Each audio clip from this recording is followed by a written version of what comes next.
नमस्कार, आपण पाहताय एबीपी माझा. मी ज्ञानदा कदम. दहीहंडी सुरू आहे, परंतु कोर्टाच्या नियमानुसार परंतु अनेक ठिकाणी या निर्णयाला कात्री लावण्यात आली आहे.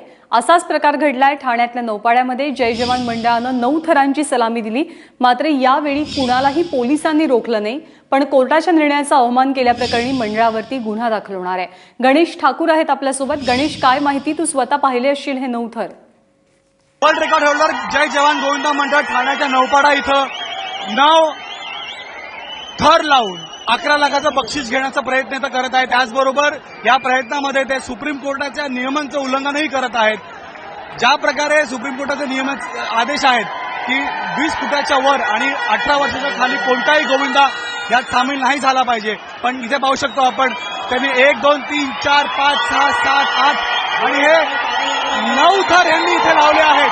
9 थराची सलामी इथं जय जवान गोविंदा मंडळाने दिली आहे.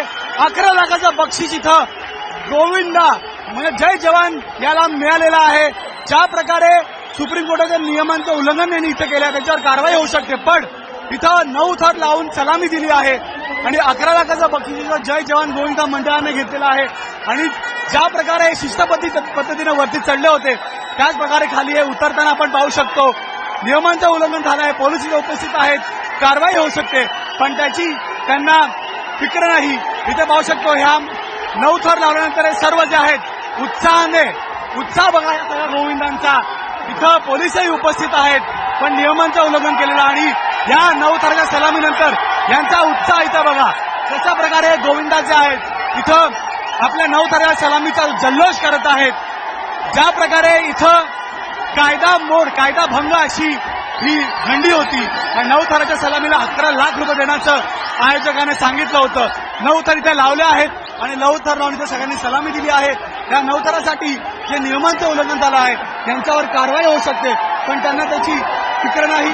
त्यांचं म्हणणं आहे की आम्ही आमचे पारंपरिक रित्याच या दहीहंडी उत्सवाला म्हणू. यांचा राग आम्ही गोविंदा उत्सवाच्या आधी सर्वाच्या वेळेसही पाहिला होता आणि इथं नियम म्हणून त्यांनी या 9 थराच्या हंडीसाठी 11 लाखाचं पारितोषिक घेतलंच आहे. पण त्याचबरोबर आता त्यांच्यावर कारवाई ही होऊ शकते. पण त्याची त्यांना पर्वा नाही.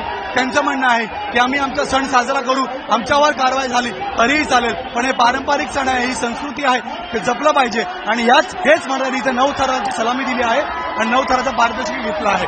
कॅमेरामॅन जोगेंद्र गुप्तासह गणेश ठाकूर, एबीपी माझा, ठाणे.